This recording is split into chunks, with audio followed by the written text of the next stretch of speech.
this is Lady Boulay. I hope your week has begun beautifully and that it will end beautifully. And I also hope that whatever happens in Minneapolis in the Derek Chauvin case, that our people will remain calm and that there will be no more loss of life. Today, I'm proud to present to some and maybe introduce to others African American fashion designers from the past.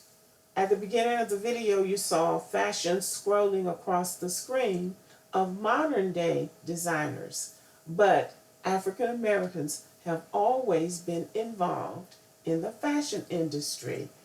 So you're going to meet 3 designers who shaped fashion history and paved the way for the successful African American designers that we have today. So we're going to call it the impact of African American designers on the fashion industry. On the screen is Mary Todd Lincoln. She was the First Lady of the United States, the wife of our 16th President, Abraham Lincoln. The dress that she is wearing is the one that she wore to his second inauguration ceremony and reception. The dress was designed by a woman that was born into slavery, Elizabeth Keckley. As a young girl, she became a skilled dressmaker and began making clothes for wealthy plantation women. Her clients were so pleased with her work that her slave master allowed her to keep part of her money. Over time, she was able to save enough money to buy her freedom and the freedom of her son. She eventually made her way to Washington, D.C., and this was the land of opportunity for free blacks and for the former enslaved. Upon the recommendation of her former clients, she built an impressive and loyal clientele of Washington socialites. After a few years, she opened her own dress shop, and her reputation grew even more. The wives of prominent politicians began patronizing her, and after a while, the wife of the president, Mary Todd Lincoln, came calling, and she became the primary dressmaker for the First Lady of the United States. Elizabeth Keckley actually got too close to Mrs. Lincoln, and the whole thing did not end well for her, but she did design some beautiful clothes, and here are some of them. Elizabeth Keckley's dress designs were said to be very pared down and sophisticated, and her lines were streamlined and clean. Also, which is sort of a trademark for black designers. They know how to fit clothes to any body type, and that was one of her strengths as a dressmaker. Elizabeth Keckley was very skilled at building a client network. She consistently made friends with the right people and got them to help her. This was not only a statement of those people, but also of her. She was said to have incredible business savvy. In her memoir, she says that people thought she was beautiful. The Washington Bee, which was the African American newspaper, treated her like a black socialite within the African American community. She dressed well. She was not gaudy or showy, but more pared down and refined. She was known for being elegant, upright, and appropriate. So when we say that African Americans impacted the fashion industry, when you are the primary dressmaker for the First Lady of the United States in 1863, it doesn't get better than that. So on the screen is a Playboy bunny uniform. A Playboy bunny is a waitress in a Playboy club. This costume consists of a strapless corset teddy, bunny ears, a bow tie, a collar, cuffs, and a fluffy cottontail. This costume was designed by an African American designer named Zelda Valdes. Zelda Valdes was born in Pennsylvania in 1905 and was trained as a classical pianist. But in the segregated 1920s, there was little work for a classically trained black pianist, so she turned to her second passion, which was dressmaking. By 1948, she was the owner of a dressmaking studio on 158th Street in New York City, There she designed for some of the most famous women in show business, including Dorothy Dandridge, Josephine Baker, Mae West, Ella Fitzgerald, Bertha Kitt, and Marian Anderson. And here they are wearing her beautiful designs. Dorothy Dandridge, actress and singer. Ella Fitzgerald, jazz singer, queen of jazz. Mae West, actress, singer, playwright, comedian. Josephine Baker, dancer, singer, actress, human rights activist. And Eartha Kitt, singer, dancer, actress, comedian, and human rights activist. Zelda was known for creating fashions that could fit any woman's body type, so she could make anybody look good. She was very successful at a time when black fashion designers were almost unheard of.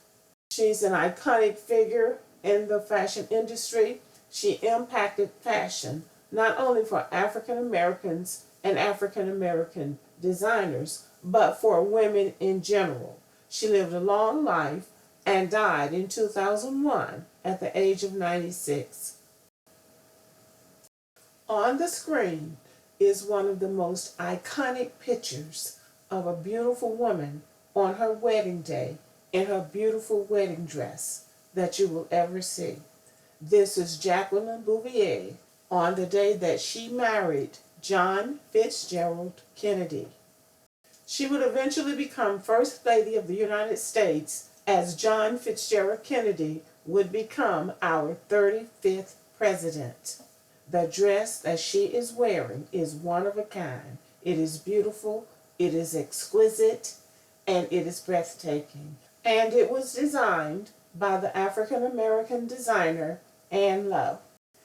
The press reported Jacqueline Bouvier was wearing an exquisite white gown on her wedding day with then Senator John F. Kennedy, a dress that became one of the most iconic wedding dresses of all time.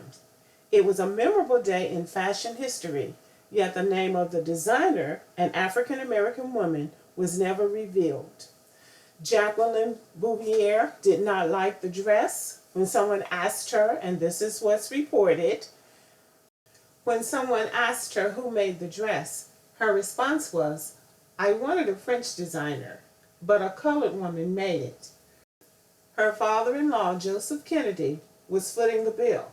He was the head of the Kennedy political dynasty. He had decided that his son, John Kennedy, was going to be president. So he needed to marry a woman of a particular reputation in society. He knew that their marriage needed to make a statement and that the bride's dress should make a statement.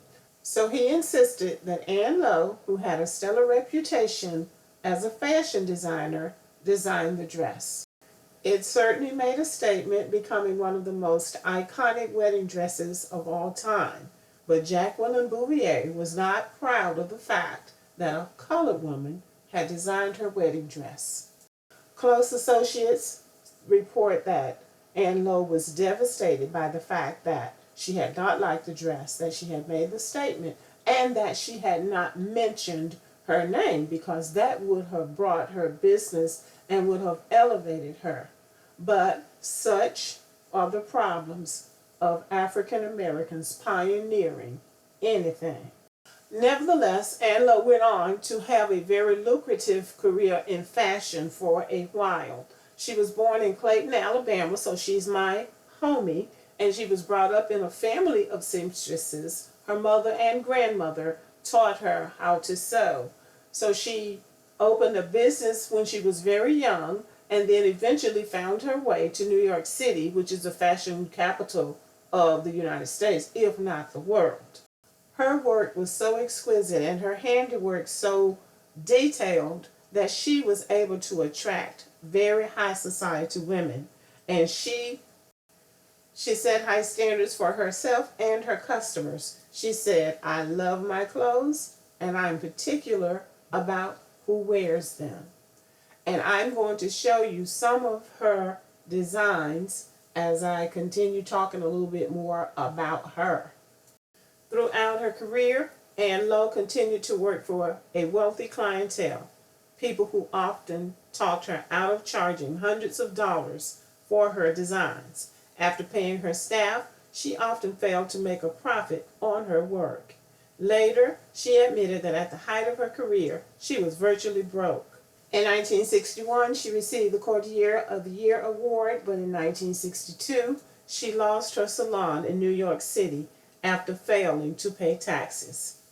Like many early African American pioneers, Ann Lowe's work went into decline because what happens is that other people see what you're doing and they start copying it, and they present your work to the public as theirs, and they get paid more for the knockoff than you do for the originals.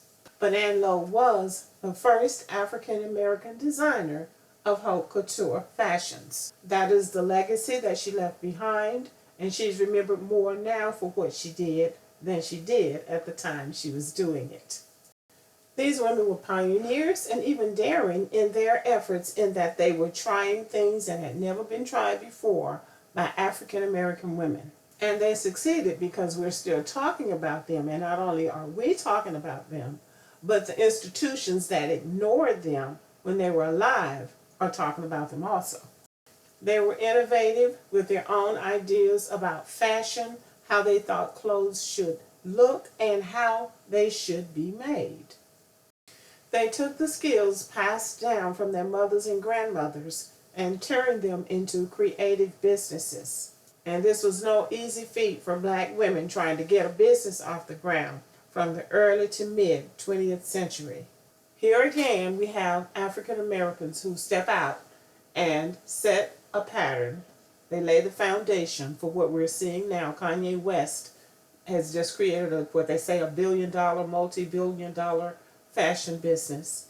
So these are the shoulders that they stand on. And so it is always good to learn about our ancestors, and we can go into talk forever about the mistreatment, how difficult it was in the times that they lived. But what we can say is that they were survivors, and because they survived, we can also survive.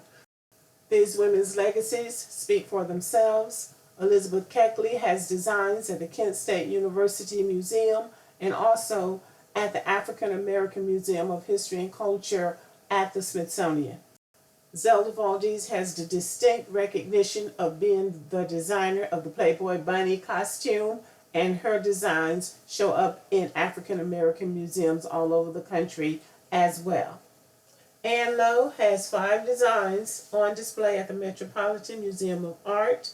She has 3 on display at the Smithsonian, as well as the iconic wedding dress that she designed for Jacqueline Bouvier. Her work is well documented. So these are 3 extraordinary women who impacted the fashion industry: Elizabeth Keckley, Zelda Valdes, and Ann Lowe.